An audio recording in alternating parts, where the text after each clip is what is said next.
So we're just a day away from the opening of federal parliament. Time now for our Pollie's panel. Let's go straight to Canberra and our political editor, Chris Uhlmann. Thanks, Ali, and I'm joined in the studio by the Liberal Party's Jamie Briggs and by Kelvin Thomson for the Labor Party. Good afternoon, gentlemen. Afternoon, Chris. Now, Jamie, first to you. Across the course of the afternoon, there have been a number of party room meetings. Labor's had its caucus meeting. You have a Liberal Party room meeting followed by a joint party room meeting. It appears that Peter Slipper from Queensland hasn't turned up to either of those meetings, and there's a lot of speculation now that he might be about to do a deal with the Labor Party, perhaps to become Deputy Speaker. Have you seen him? Look, I think with the speculation word's the important one there. I don't think anyone's got any hard evidence. It's not unusual for members to miss party room meetings from time to time, and that Peter wasn't the only one not present this afternoon. So I'm not sure that in itself makes a story. But you know, at the moment we do seem to be a little bit obsessed by the Beltway Balami, and as some would describe it. And I think there are bigger issues that people should be focused on. This Parliament needs to address quickly. For instance, the BER spending debacle, the insulation program debacle, all these issues that the government had in their last term, which continue today. They're much better, much bigger issues for people to be focused on, because that's what we're here to do. We'll come to some of those issues, particularly on population and climate change and things, in a moment or two. But numbers are very important in this Parliament. Kelvin Thomson, your office isn't far from Peter Slipper's, is it? Have you seen him? No, I haven't seen him, Chris. I can confirm that Peter Slipper was not present at the Labor Party caucus meeting this afternoon. I think the real significance of tomorrow is that usually the opening of Parliament is a purely ceremonial day and all the decisions have been made in advance. But the truth is we don't know who will be Deputy Speaker until 5 p.m. tomorrow night when the vote is taken. And I think the fact that we now have that sort of glorious uncertainty about the Parliament is going to lift the standing and importance of Parliament. So I think it's a good thing. It's interesting, though, isn't it? We haven't even started this Parliament, and there's been an enormous amount of jockeying going on in the lead-up to it. And in the words of Christopher Pyne, Kelvin Thomson, your party's been trying to suborn members of the Liberal Party.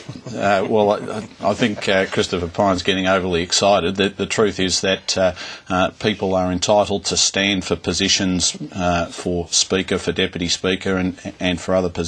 That's a matter for them. And as I say, the glorious uncertainty about this Parliament is that we don't know who'll be Deputy Speaker until that vote's taken tomorrow evening. It's going to be a lot of glorious uncertainty in this Parliament, isn't it? One of the things is going to be whether or not it will work. Jamie Briggs, do you think it will?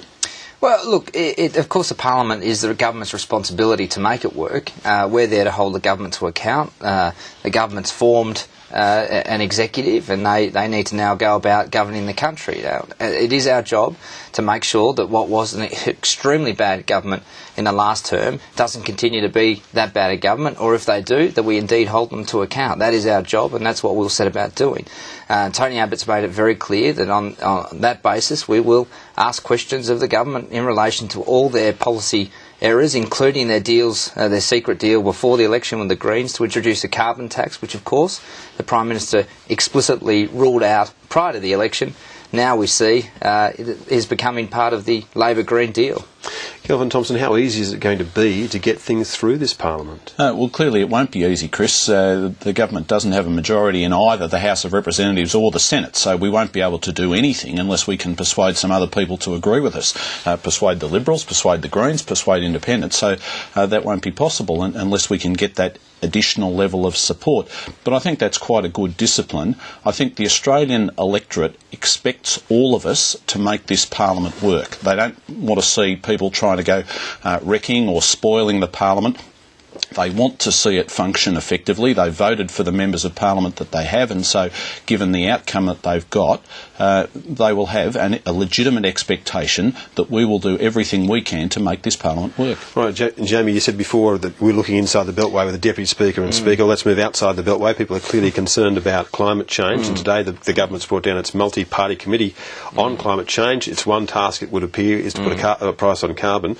There are 2 positions vacant on that for members of the coalition. Will you take them up? Well, I think that the criteria is the reason that we won't be taking them up. I mean, it's quite clear why would you get involved if it's only going to debate how to put a carbon tax in, and that's clearly what the ambit of the committee is to do, and it borders on breaching parliamentary privilege, frankly, that they are setting a task of a group of parliamentarians to come up with an answer that they've already predetermined. We're not going to be involved in that. Our view is that you shouldn't be applying a carbon tax, a price on carbon prior to the rest of the world moving, because it'll put us at a distinct disadvantage globally. That has been our very consistent position for some time now. We will maintain that position going forward. What do you think, Kelvin Thomson? Doesn't sound like there's going to be a lot of agreement, at least on this. You're not going to get members of the coalition on this committee? Well, I hope that we will be able to get parliamentary support for action on climate change, because I'm absolutely certain that that is the expectation of the electorate. The electorate is concerned about global warming and its impacts in terms of droughts and bushfires, floods, storms, those sorts of things, that it is going to damage both the Australian environment and the Australian economy. And it was made very clear to me by my electors and electors in other electorates at the recent election that they expect the Australian government to act to tackle climate change, and that involves talking about a price on carbon. That is the task of the committee, as you pointed out, and I hope we will be able to make progress through that process. Just quickly, though, before we go back to Jamie, the price on carbon, the Prime Minister says she doesn't want to play rule-in, rule-out games now, but she did specifically rule out a carbon tax before the election. Is that a problem for you?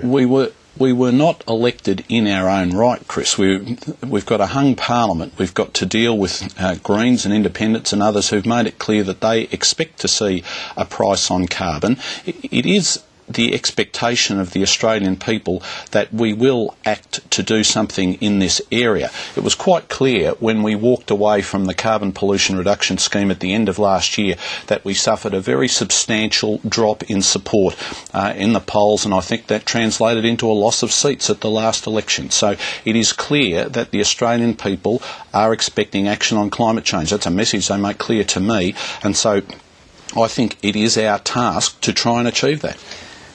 Look, this proposition that the Prime Minister is trying to foist upon us, that for some reason, because there's a hung parliament, they've got a get-out-of-jail-free card with all their bogus election promises. For instance, remember, we were going to have some sort of citizens' assembly to deal with this issue of climate change. We weren't going to have a carbon tax. Both of those have now turned around. The citizens' assembly seems to have disappeared. We've now got the Greens-led committee on how to implement a carbon tax, which was ruled out completely by the Prime Minister. This idea that just because you form government in a hung parliament situation that all your election promises can be washed to one side is a furphy, and she should be held to account for the fact that she's been elected on a fib.